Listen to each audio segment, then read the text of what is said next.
Hey guys, welcome back to Cards and Comics, and today we're going to go over one of my personal collections. This is my Chief Bender collection, and it's not my biggest collection, but it's something I really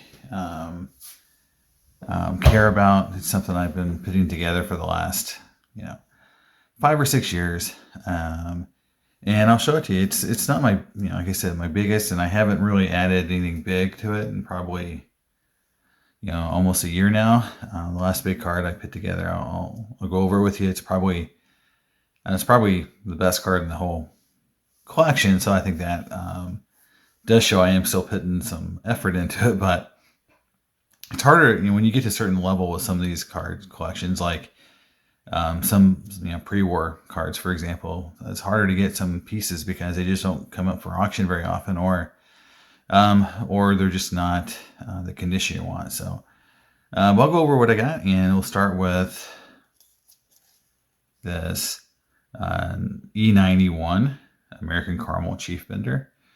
And, this card reminds me a lot of E95s as well. Kind of that pastel looking color. And you can see the back. It's kind of a cool back. And, it's one of my,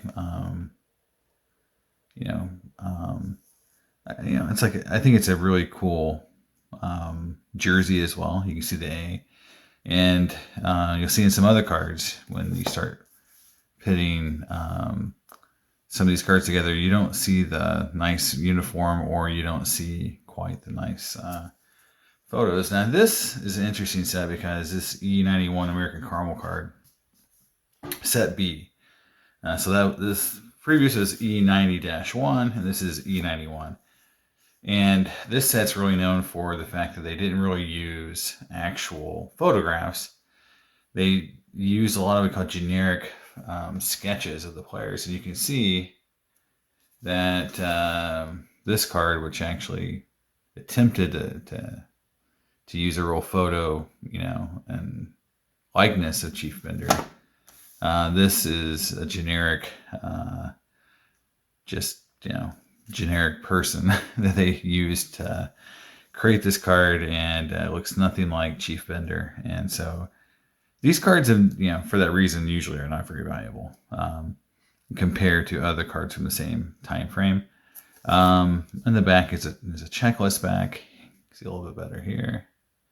And a little staining in here, but it's a good card, and not one I cared too much about getting, just because, like I said, it's not one of the, I call them, nicer Benders. Now this is a nice one, and I mentioned E95, and so this is actually, for an E95, has a lot of color. A lot of E95s have a more pastel look to them. The Christy Mathewson is a good example of that. And as I'm looking at this card, it's a 4. And you'll see that in most cases I have between a 2 and a 4 in this collection. And so, one of my nicer Chief Bender cards. Like I said, it's part of my overall collection. And at one time I thought about doing the 95 set, because I had the Honus Wagner at some point as well, and the Christy Mathewson, and I've kind of given that up. And going on to the next one, the T204. So this is probably one of the holy grails of pre-war player collectors, is the Ramley, if the player's in the set. The set's really hard to get. This card is a 4, but it's got an MK qualifier. You see in the back, somebody put a little bit of initial here, or try to erase it, or a little mark there. So it's not much. I think unscrupulous folks may have been able to get rid of it. But I like the card for whatever it is. It's really well centered. It has some really nice gold.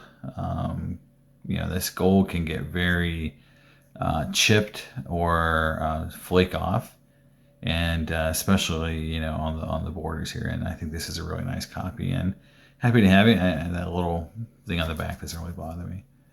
Next up is the first T206, and So you'll see some repeats because I'm looking at the different backs. Now, this is the Piedmont 150 back. Again, if you go into the back rarity side of it, there's typically about 37 backs, 38 if you count the blank back version of T206. And the Piedmont 150 is ranked 34 out of 38. So obviously not a tough back. It's a 3.5. It's a very nice 3.5. I really enjoy the grade here on this card. I really like the color and the it's so well centered. It's just a really nice card. I think, this is really, in my opinion, the grade and what you look for in these cards, because even though I do have some nicer graded ones, I'm a little suspicious of 7s and 8s in the T cards because they've probably been altered or changed to get them to that grade. That's just my opinion. And then you can see the Piedmont 150 back. There you go. Again, not a rare back, but still a nice card. And I think if you are just a back collector, a lot of people just collect the T206 backs. Obviously, that's not a rare one. And so here is, and this is where you get into the PSAs all over the board on how they label these cards. So this one's got the Piedmont 150. So this is a Piedmont 150 as well. So I've got two of the same card. And again, I don't mind having doubles of cards like this. So this is, and then if you look at the quality of the card, I'd say the 3.5 is a little deeper in color. But overall they're very similar. So, for a half grade, I think they're very consistent in their grading, and you can see again the Piedmont 150 back. Next up is a little bit harder back. So this is the Sovereign 350 back. It's a 1.5. So looking at the listing of back rarities, Sovereign 150 comes in 25th out of 38. So, a little bit lower than mid-tier. So this is kind of like a little bit lower than the middle, but, kind of middle-ish in terms of rarity. I do like the Sovereign back. And if you just get down to it, though, you don't see these that often. It's not like you see Sovereign backs everywhere you go. So, it's still a nice card, and you still can see the cool back. And, it's a 1.5, and again, a lot of times, when you're collecting these players and all these backs, when you get to the rare backs or the rarer backs, the grade doesn't matter quite as much as just having that cool back. Now here is the first Treason back. So this is a Sweet Caporal called 350-30, and this is 37 out of 38 in terms of rarity. So this is definitely one of the easier backs to get, and you can see the 350 on the back. So I think this is but a nice grade. It's a 4. So overall, really nice card. Great color on this card. You can just see how deep that color is, and not a lot of toning. So very nice card. And then next up is the same card with the El Principe De Gallos back. El Principe De Gallos. And so EPD, as is known by collectors, is 19 out of 38. So it's exactly, exactly the middle in terms of rarity. So it's in that middle half of upper middle half of rarity. So a lot of people really like the back. It's a really cool looking back. And but again, when you're collecting players like this in the T206 set, there's 38 backs. So you're not going to very hard to get all of them. So I think just having a few at a time, and that's one of the things that's fun about this collecting in this time period, is you can put together. And this is a really interesting back for me. This is Tolstoy, and ranked 17th in overall rarity, and you can see the Tolstoy back. And for those wondering, the most rare backs, the top 5 backs is the Lennox Brown, the Old Mill Brown, the Uzith, the Drum, and then the Hindu Red. Linux Black, Broadleaf 350, American 460, and Carolina Brights. So that's your top 10 back rarity. So I don't have any of those, but I've got a Tolstoy 17th. So yeah, and this is the no trees version. So beforehand, this was trees and back, and then you kind of like it's almost like the same hose, just a little like closer cropped, and you don't see the trees and back. So it's a third pose in that set for Bender. Moving out of the T206 set into T207, the brown background. This set really is not overly popular, even though there are a few Hall of Famers. I would say that the Walter Johnson card in this set, which is the biggest card, is so ugly that it's really made the whole set just not ever catching popularity. If you ever see that card, you'll know what I'm talking about. The backs are cool. I've not really looked at the rarity of these backs too closely, but yeah, it's a nice 3. It's a set. I mean, for the Bender, it looks nice, but I wouldn't mind having a nicer one. But again, I don't care too much. That 2 to 4 range is what I usually look for in this time period. Next up is the E93. Again, kind of an interesting color choice for the Bender uniform. I don't know what you call that. Pinkish brown. A checklist back on the E93s. And the cool thing about these candy sets, I mean, they're small.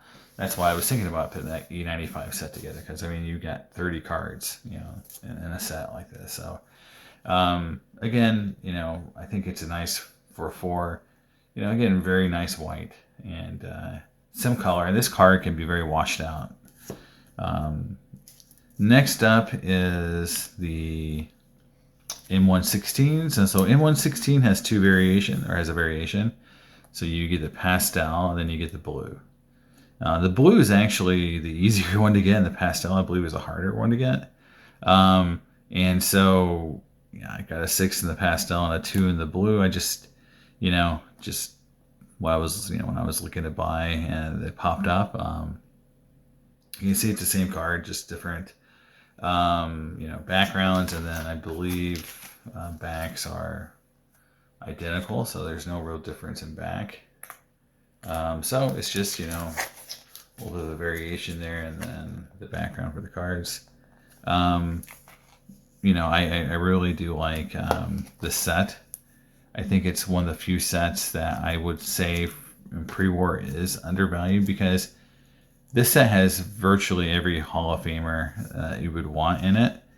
It's very similar to the T206 set in that regards, and at a fraction of the cost. And the cards are not that different in terms of just overall look and appeal. A lot of portraits. So I think the set, if I was going to look for a value set from pre-war, I would definitely look at that set. Next up is my card I bought last year. So this was my big purchase last year for Bender. The 1914 Cracker Jacks. So there's a 14 and a 15. You can see the back. I'm a big fan of the set in general. I think it's going to be, there's what we call like the monster sets, the top 3 sets, right? So the top 3 sets in sports cards for baseball anyway is 33 Gaudy, T206, and 52 Tops. I would submit that in the future, the 4th set's going to be Cracker Jack, because it has every Hall of Famer, including Ty Cobb, including Shoeless Joe Jackson, including Chrissy Mathewson, including Honus Wagner. So it's got a lot of Hall of Famers that are hard to find with the card. Grover Alexander is a good example of that. So this set is just super loaded, and the good thing about the 14 set that I really dig is in 1915 the set was available as you could redeem for a whole set or buy the full set. In 1914 you couldn't. So the 1914 set was completely inserted into the boxes. The 1915 set you could send away for, and therefore you didn't get some of the staining and the condition issues. So it's much easier to find a 1915 set and cards in good condition than 1914. So, but anyway, this is the biggest card I picked up of Bender last year, and I think it's a super nice card, very well centered. Yeah, I'm looking for the 15, but it's a little more available, so I'm not in any big hurry. Next up is a 1916, so we went from 14 to 16, and this is the M101 Sporting News, and these are cool cards because they're real photos. They're not like paintings from photos like most of the cards were before this. So you can really see what the uniforms looked like and what Chief Bender really looked like, from a photo. These are blank backed, and at least this one is. And yeah, so moving into after he played, and we'll get back into some older stuff. I'm kind of going in order by size. So this is the 1940 play ball. The cool thing about this is it's got the little Superman ad on the back right here. You can see it there. So I like it because it shows him as a giant. I think he coached as a giant. And so I think it's just kind of cool to see him in a different uniform. And a little later in life, and then got this 69-70 bazooka. Just kind of picked it up for fun. Back into his playing years, and so this is one of the bigger cards. This is a T201 Mecha. So this is a folding card. So this card folds here, and so you get two. So going back, you see another player. So they kind of, made it so that you could fold one player on top of another and kind of get two different players on one card. I like it because Bender is the full photo on the front, so you don't have to bend it over to see and some of the Hall of Famers in the set, you have to actually, you only get really this much of them because like to get the full photo of the player, you have to fold the card over. And obviously condition is sensitive, and they do not count too much if the fold's been folded. Obviously, I guess if the high-end mint cards would not be folded, but to the floor, to me it looks nice. And and it's just that it's really cheap if you really want to get down to it. So it's a good way to get some good Hall of Famers from that era. And last but not least, sort of like one of the big daddy cards for any player collector. This is the Turkey Red, the checklist back, and then there's another version with a with a ad back. But this is, I think his nicest card overall. I mean, just from a visual appeal, it's just really big. But I mean, obviously these are, I know some people don't like these oversized cards, but I mean, in all honesty, this is this set for any Hall of Famer is sort of one of the, you have to have this card if you're a Cobb collector. Christy Mathewson, Walter Johnson, any of these guys, Cy Young. I mean, you got to have the T3. This is kind of like player collector 101 in this time period. And so I'm really happy I have a Bender. They don't come up for sale very often. And they're very difficult with these edges. These cards were pinned to walls, so it's very common to find pinholes right here, in the center, in that border. I've got cards with pinholes from my Pirate Team set. And yeah, it's, but it's my favorite, pose and photo of him. I'm not sure on with, versus the 1914 Cracker Jack, going forward, which one I'd rather have. I think the Cracker Jack card and just that set is going to take off because it's a little more normal size. But this is, in the pre-war side of it, I mean, this is definitely one of the top 5 all-time favorite sets in pre-war, and I think it'll keep going up in value. And right now these cards are not hot like other cards in the hobby are, and so even adding to this collection won't be like adding to my Willie Mays or my Hank Aaron collection, or my Mickey Mantle collection, because those cards are what's hot right now. So, as a collector, I can focus maybe on my Chief Bender collection right now. Pick these up at similar prices as they were last year, and not pay these kind of crazy premiums that I'm seeing on the Mantle, Maze, and Aaron cards. And so maybe that's a strategy I'm going to probably employ and add to this collection this year, while I wait to see if these prices settle down. If they don't, then I'll have to probably look at paying more than I'm used to for those cards, the '60s Hall of Famers. But I don't mind. If this is the consolation I have to do, is add more Chief Bender cards, or maybe add some more pre-war Hall of Famers, because not all of them are really doubling and tripling in value. And I'm not talking like Cy Young and the big four Hall of Famers, the Ty Cobb. I'm talking like the Rube Mark cards, and and Chief Bender, and the kind of the tier 2, tier 3 Hall of Famers from those sets, which I don't have a lot of. And so picking up some of those guys from some of these cool sets would be fun. So I might look to do that. And again, you have to be adaptable if you're a collector, and I like these cards anyway. So yeah, so it looks like I'll be probably adding more Chief Bender cards. So I wanted to show off my set, and hope you guys enjoyed it. And I'll talk to you next time.